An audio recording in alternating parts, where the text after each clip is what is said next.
I was hoping I cleared off enough things so that there's enough room to record. Also, let me take a little quick poll, okay? I present tomorrow on Honors Day. Yeah. It's a live presentation over Zoom.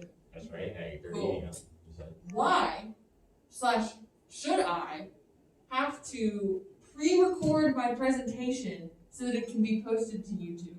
Why do we not just use the presentation that I'm going to give tomorrow, that they are going to record, and post it to YouTube? No, that makes absolutely more sense. Yeah.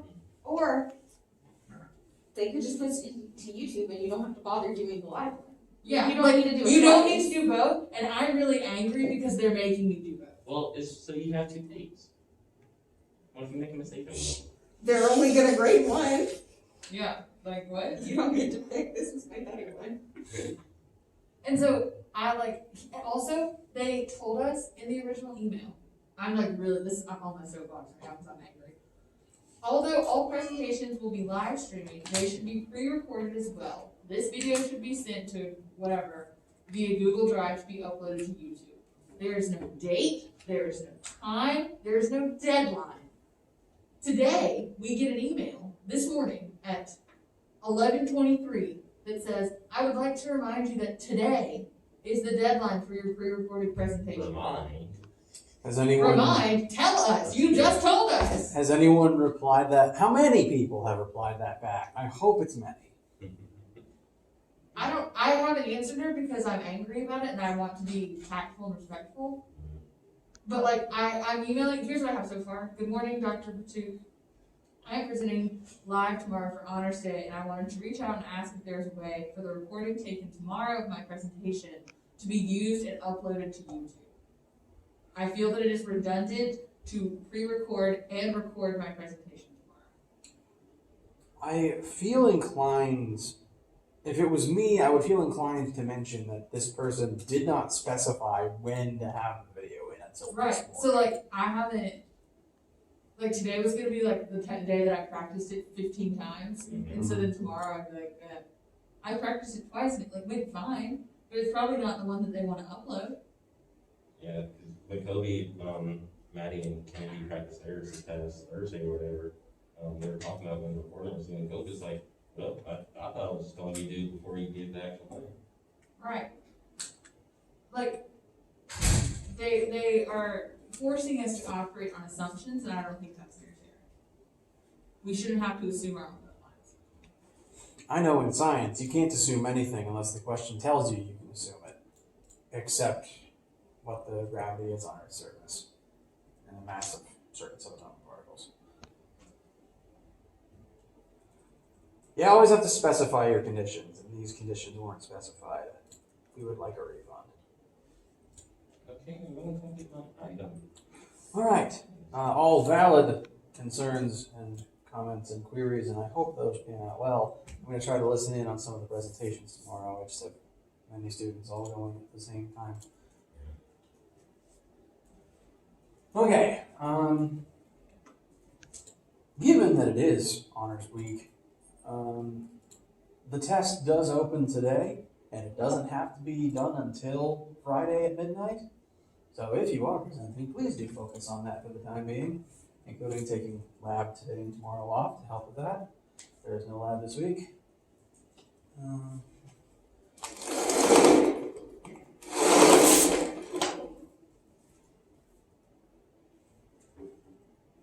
Nice if I could just pull up the calendar on this one and show up on this one too. So, Honors Day is tomorrow. Test opens up right after this class today.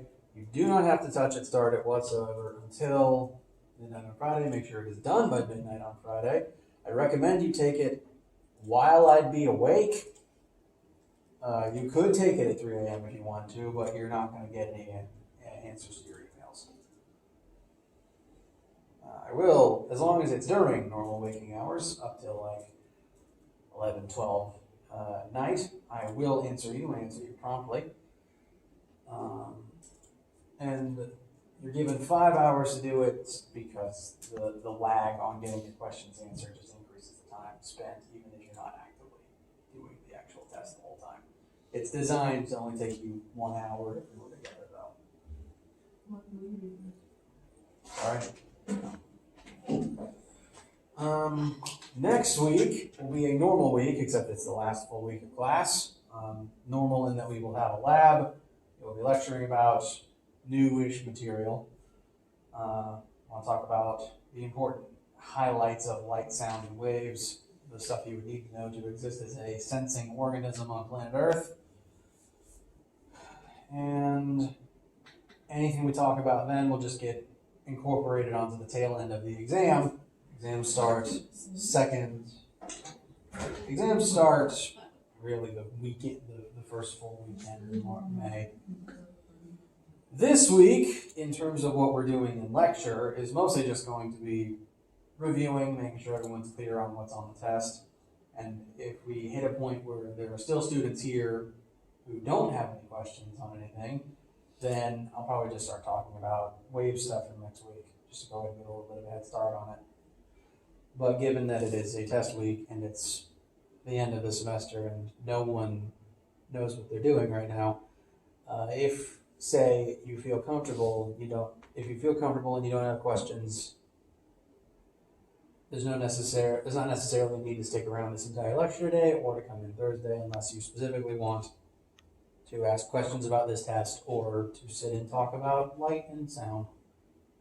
Next week though, please come, we'll be talking about light and sound.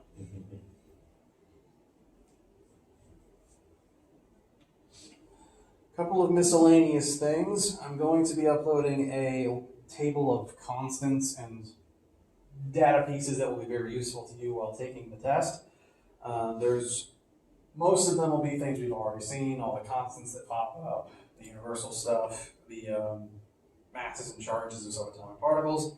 There is one conversion that you haven't seen yet because I never mentioned it because I don't like it. Unfortunately, the unit of electron volts comes baked into several of the better questions I could find on WebAssign, and I can't code it back out.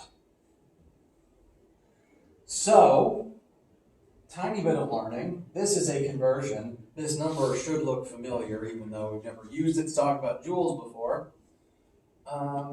Electrons are very, very teeny tiny, as are protons. And even if they move very quickly, because they have very small masses, they don't really have a whole lot of energy per particle. The whole surge of electrons moving through a circuit will have a lot of energy, but each single one does not. And rather than always have to talk about that energy in terms of 10 to the negative 19th power, we invented a different unit that was smaller, kind of like the angstrom when talking about the size of such particles. That is the unit of electron volts, and 1 eV is the energy that an electron would have when exposed to 1 volt of potential to drive it. And that coincidentally turns out to be 1.6 times 10 to the negative 19 joules worth of energy. It is a measure of energy, just a different unit, and this conversion will be on the table that I upload. Other miscellaneous things that should be known before test starts. You know that formula that WebAssign got wrong? Turns out I was the one that was wrong. Let's see if I can get that slide.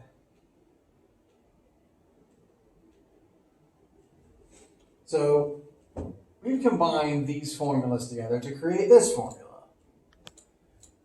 What's on screen right now is the correct version.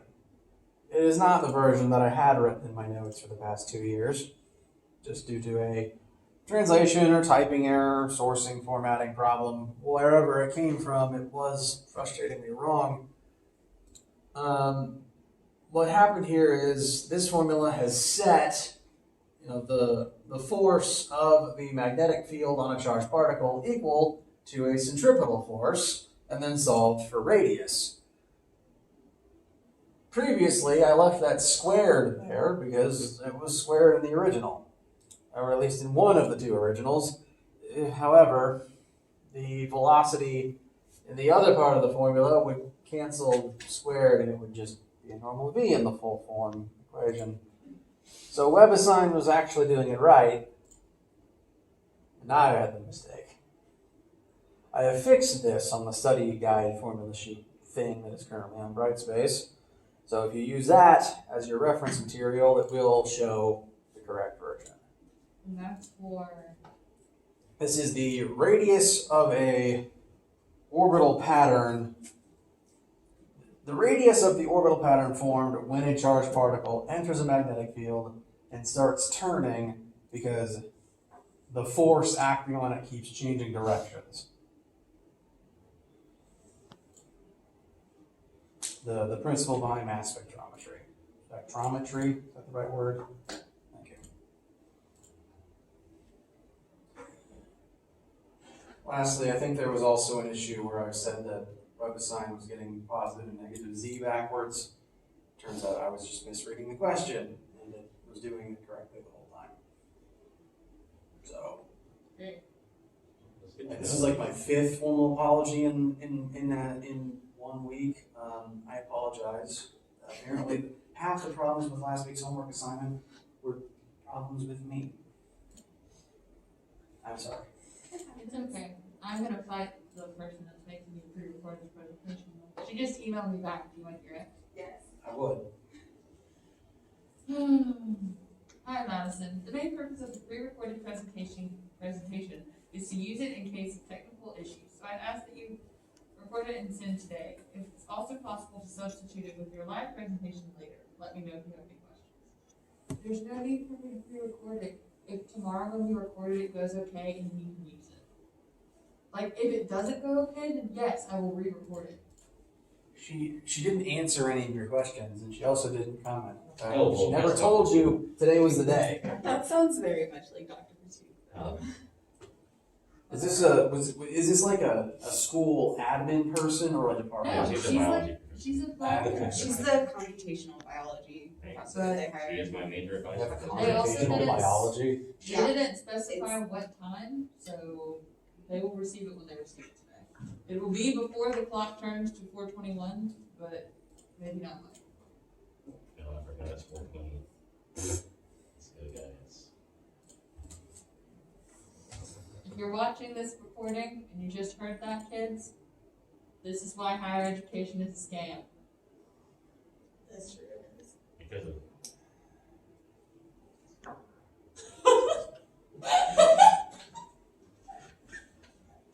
How much can I say on camera without endangering my life? Do you want to pause the recording real quick? No, it needs to be one file, or else it takes longer. it's not music, it's not music. There are no rules. There are no rules, but there is fear. Here's your concept. Hey, that's how we keep societies moving. Okay, so, as a reminder, let's see if I can. Brightspace will play ball today. Yay.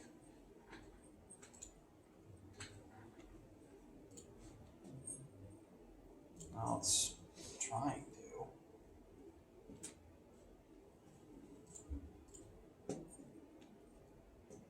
Alright, so on Brightspace, there's now a Test 2 tab, which contains absolutely everything we have covered, starting electricity and through magnetism.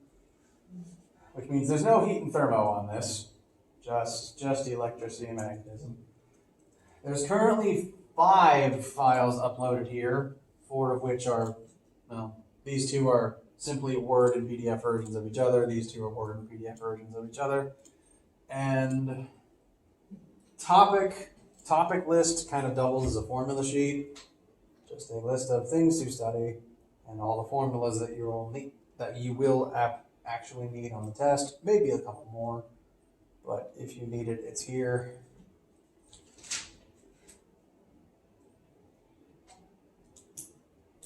Are we allowed to ask you questions?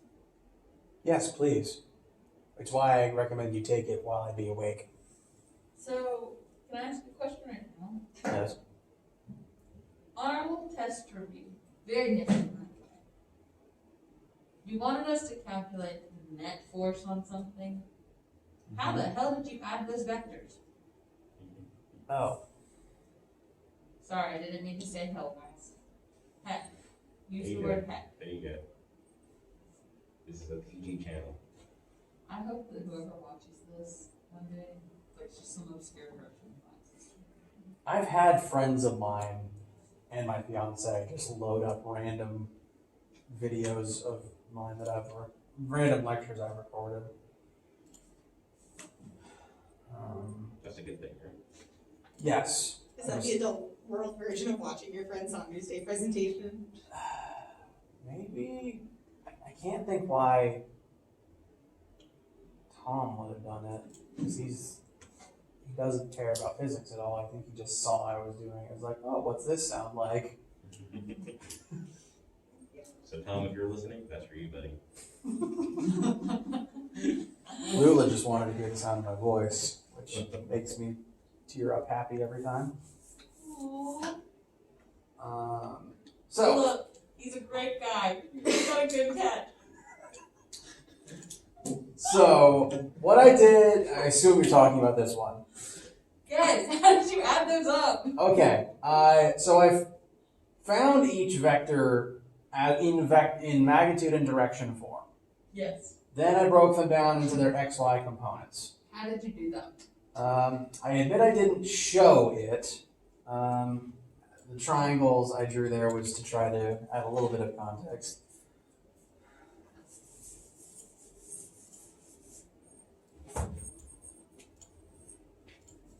Let's see. We've got, this is our horizontal axis. We've got one pointing down at 18.4 degrees, I think. Magnitude of 0.00225. Also, you used, is that centimeters or meters? Oh, Because my numbers were 2 magnitudes bigger than yours because I converted mine to meters. oh, please tell me I used meters. It's like you literally just moved a decimal place. It's not big.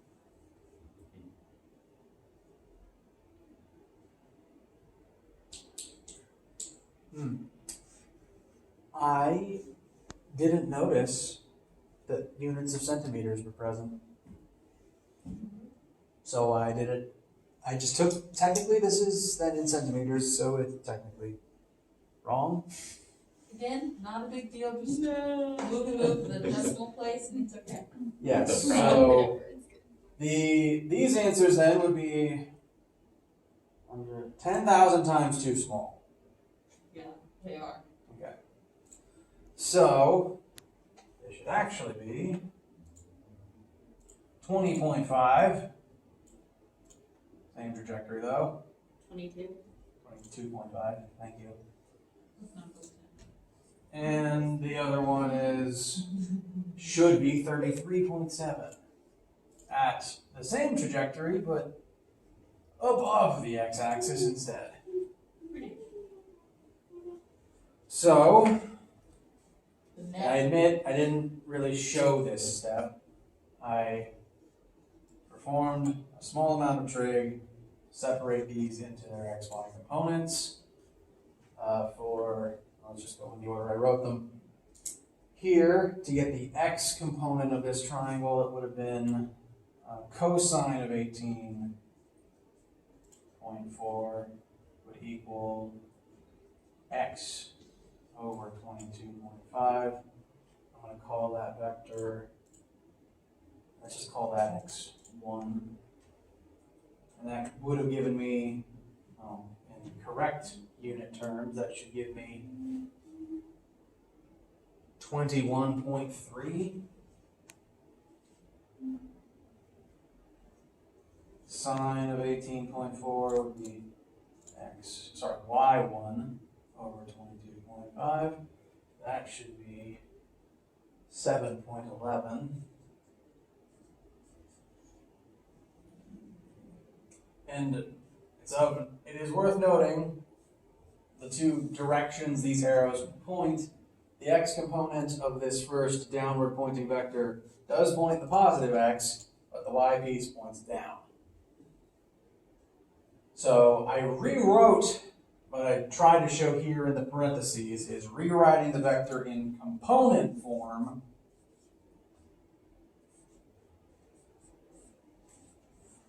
like xy coordinates on a graph. Okay. So the 22.5 at negative 18.4 degrees is the same as this, technically speaking. And the same thing up here, which should give, I think should be 32 comma, I can't read my own handwriting now. Projector's resolution is garbage.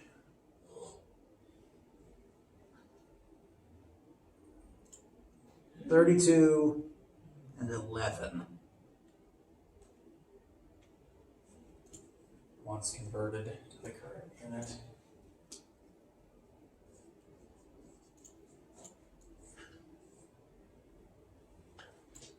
So same operators, just swapping out the hypotenuses. Give me these instead. Slightly bigger vector, so things are just slightly longer, so all that math tracks. And to find what they add up to, now that they're in XY forms, we can simply add them together. So it would be like, this is some rough math here, but like 50-ish? 53.3, comma, 3.89. Because 1 point's down, 1 point's up, they do work against one another.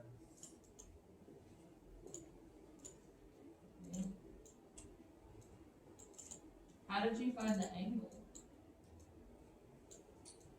Oh, of the final answer? Mm-hmm. Well, this now is the final combined vector. We've added these two things together. That created a new vector which would point something like that. Can you use trig? Yeah, wait. That angle can't be right. How did I do that? Here. Yes, trig.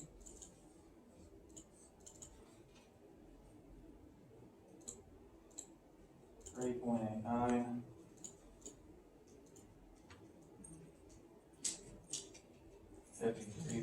.3. So the hypotenuse, I don't know what I did there. Okay, yeah, this final answer must be wrong. I don't know what happened there.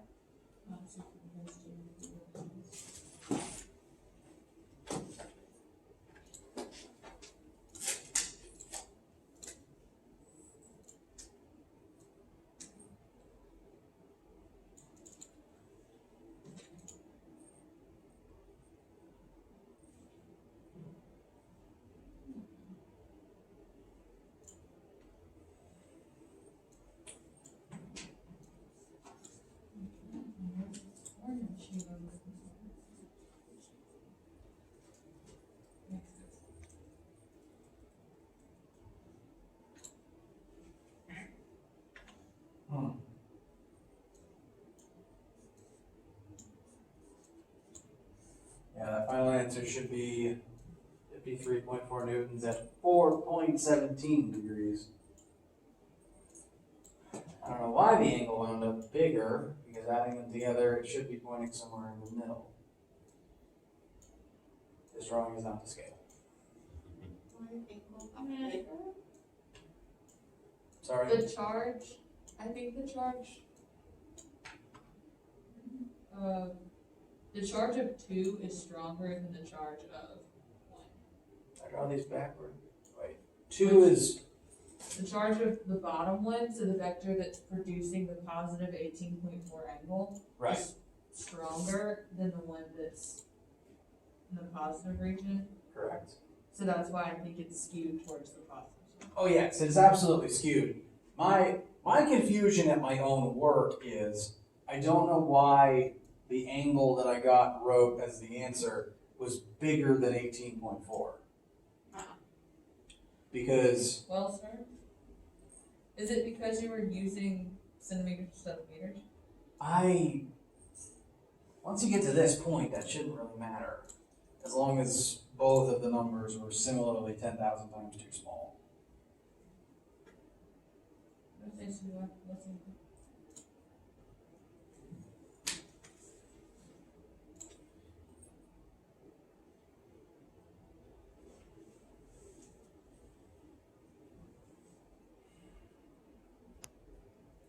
Okay, so amended correct answer for that particular part of the question.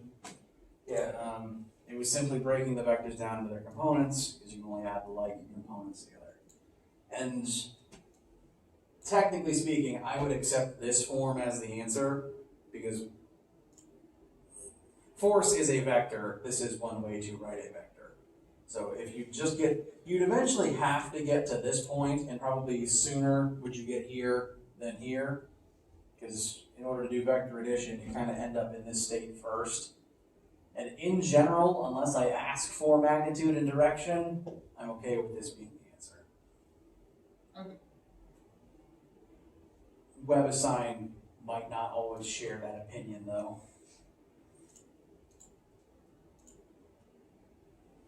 But because I accept that answer, if I see on your work that you did that, and WebAssign is what's mad, I will give you the points anyway. Part C, the actual number depends on your answer to part B, but the method is, we already found the force acting on that particular charge. Divide that force by its own charge, and that tells you the electric field causing that force on that charge. And the field would be in the same direction as, oh, that's not no. I see what happened to my answer now, though. It's not 38 degrees, it's 3.8 degrees. Not only is my resolution bad, so is my handwriting and the scanner. Anyway, the field lines point, since these are all positive charges, the field lines will point in the same direction as the force vector. So I just took the same angle measure and brought it over there.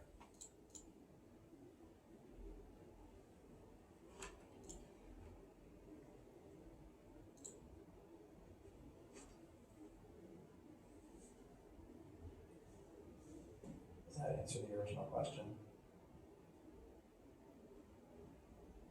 Yes. I will probably leave them and not, like in the X, Y form. Yeah, I am fine with that. WebAssign can be angry. Yeah. But I promise you that if it were me versus WebAssign in a fight, I would win. Yes.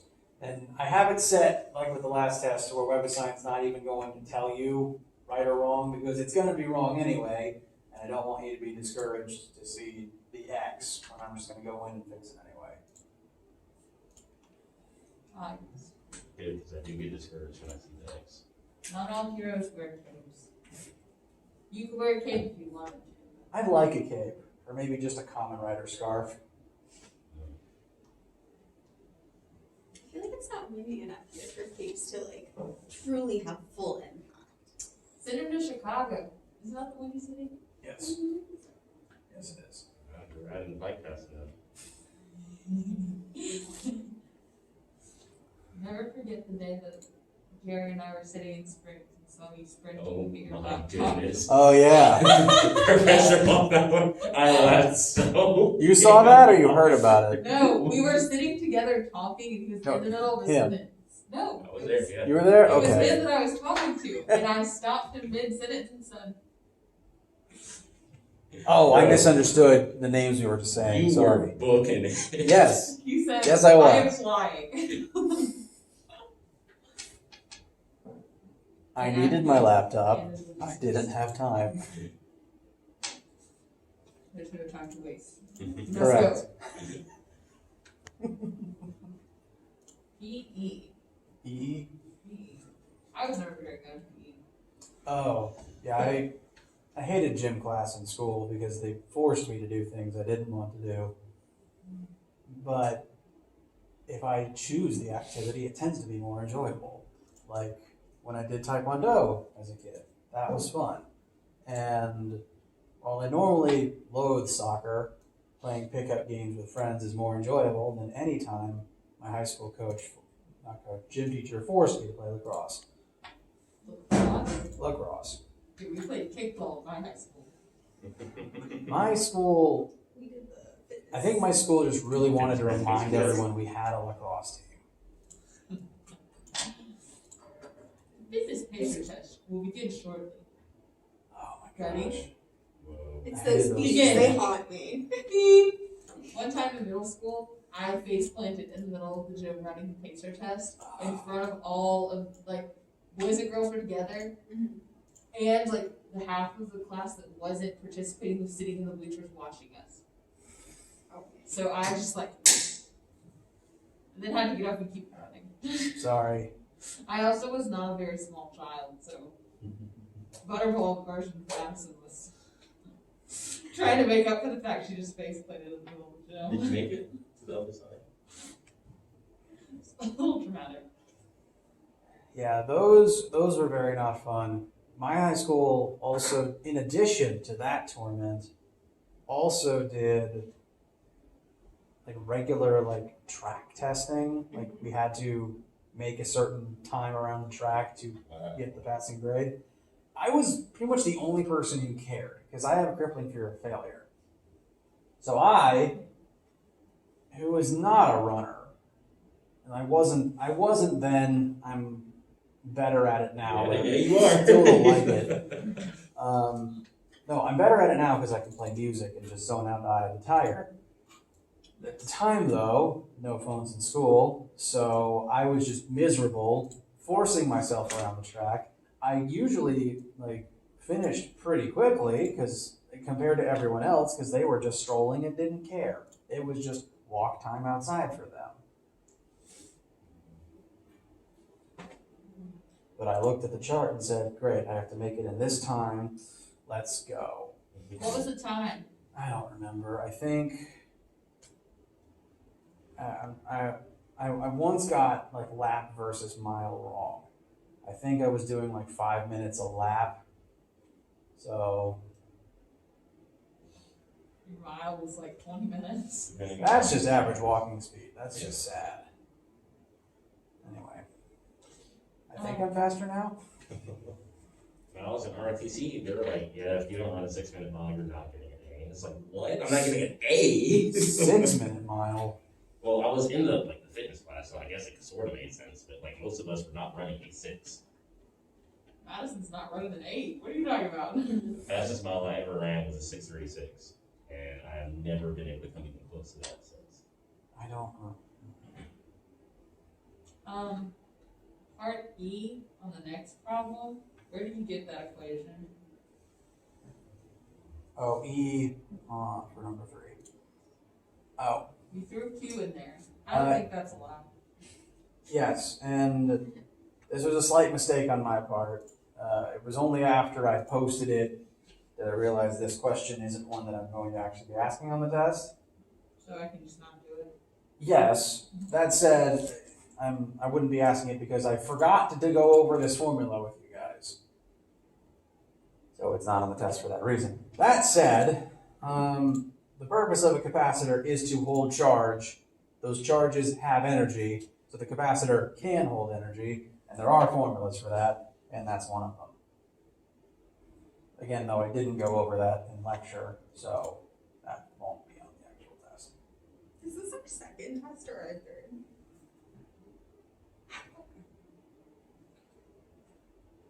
Okay. I'm not gonna lie to you, I haven't done past there, so I don't have any more questions to ask you. Fair. Let's glance briefly. Number 4 is circuits. So the difference between parallel and series, be able to calculate those.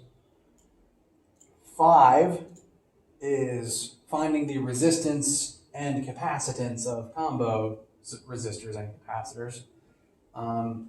It's all one drawing, but you only have to find the capacitance of just the capacitors combined and the resistance of the resistors combined. That's all this part asks.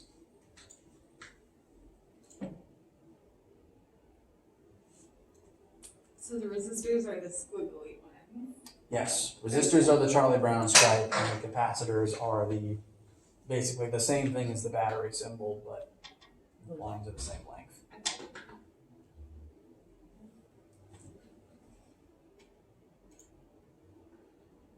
You know, I really should have asked them in reverse, since the capacitors are on top of the circuit. Sorry about that. Okay. It happens. Number 6, I crossed out C because I haven't actually graded you on anything specifically about flux, at least not by that name.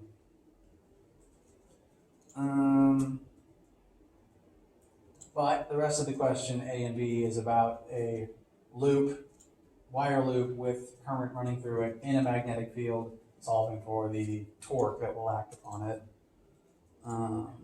That's the torque equals current times area times perpendicular magnetic field times number of loops formula.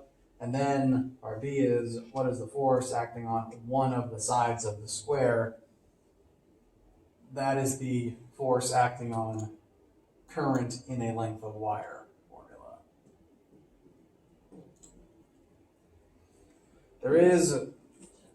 It is worth noting that the field and the loop are not perpendicular to one another, so there's just a tiny bit of trig to find all just the perpendicular parts. 7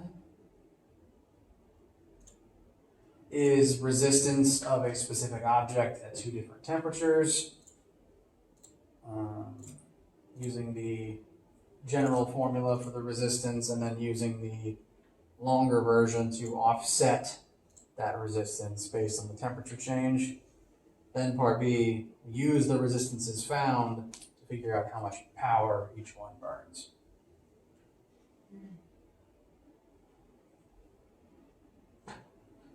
Eight. The first parts are just right-hand rules. Track what direction the force would be in. The main trick, like the only things here that might be considered tricks are B is an electron, not a proton. So whatever your right hand tells you, it will do the opposite. And then C, will there be any force here? No, the movement of the field aren't perpendicular.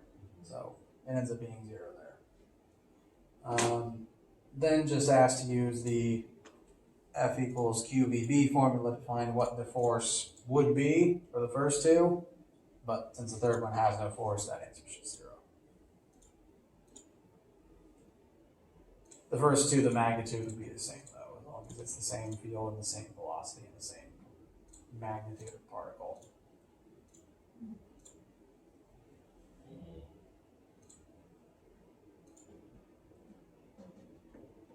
I had fun doing that on the list. Sitting there watching on the movie blind and shoot the electrons out of my hand. When in doubt, just pretend you're Iron Man.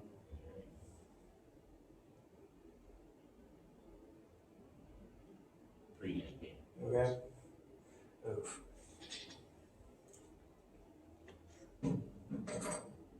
Spoilers to those who haven't watched it yet. Well, is it? Exactly. 9 is the last one on the practice document. And the version, okay, the actual copy on here that you would download and begin working is a slightly different version to the one this answer key was made from. Because as I was making my answer key, I found another problem that needed to be fixed. So this is a generator that is being built. There's a wire loop inside of a magnetic field. We know the area of the loop. And the new question A is, what is the torque acting on that loop?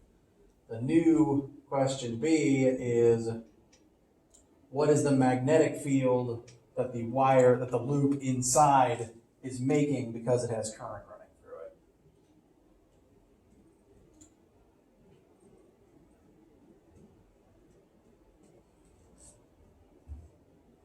Is the test 9 question? The test itself is technically 11 questions because as I was writing and rewriting and separating WebAssign's original questions, I took one of the original ones and split it into two. So it's really just one multi-part question, but it's currently separated into two separate ones. And it says within the question, you know, this is the continuation, please continue using your work from above, and base your answer on that. And then 3 of the last questions are very short concept, short answer questions. So I would kind of lump those all together as one, like they add up to the same point value as one of the math questions. So it's basically 9, maybe 10. Okay. We're not picky. There is still 110 points on it. So you can do better than an A if you get absolutely everything right. Don't worry about that. Yeah, just so. Where's the confidence? Jeremiah, there's a healthy balance between confidence and reality. None of you deny reality. I prefer to walk the line, so. I reject reality and substitute my own. That's right. Now reality can be whatever I want. Someone told me yesterday that reality is perception. I mean, Kind of. Because we were talking in the context of like applying to medical school. oh, And they were like, well, their perception is reality because you don't get to defend yourself unless you get an interview anyway. I would argue there are cases where perception is not reality, just in case your perception is impaired. As much as I think I see a door at this spot, if when I walk forwards I hit a wall, my perception was wrong. That's when you have to make the door, man. We can't all be Kool-Aid Man. You can't expect the world to always give it to you. I cannot expect every construction project to have doors where I need them. Fair. We can't even get slopes on this campus most of the time. Really expensive construction. How do you guys feel? Do you have any questions? And it's okay if you don't know what your own questions are yet. So whenever I'm doing a phone call about something, they always ask, what are your questions? And in the moment, I can't think of any. It always happens later that night when I'm trying to go to sleep. This gum is produced with genetic engineering. I mean, You're Most concerned. things are. going back to the start of farming, most food has been genetically engineered. Humans as a species invented wheat and corn. I just think it's funny that they put it on a gum pack. I mean, Well, Got rid of you want them to bananas. lie? you can't write it on the ear of corn. Well, I mean, they can write on the grains of rice, so. You can? Yeah. If you laser engrave each one. Yeah, it's like the little tourist traps. Get your name written on a grain of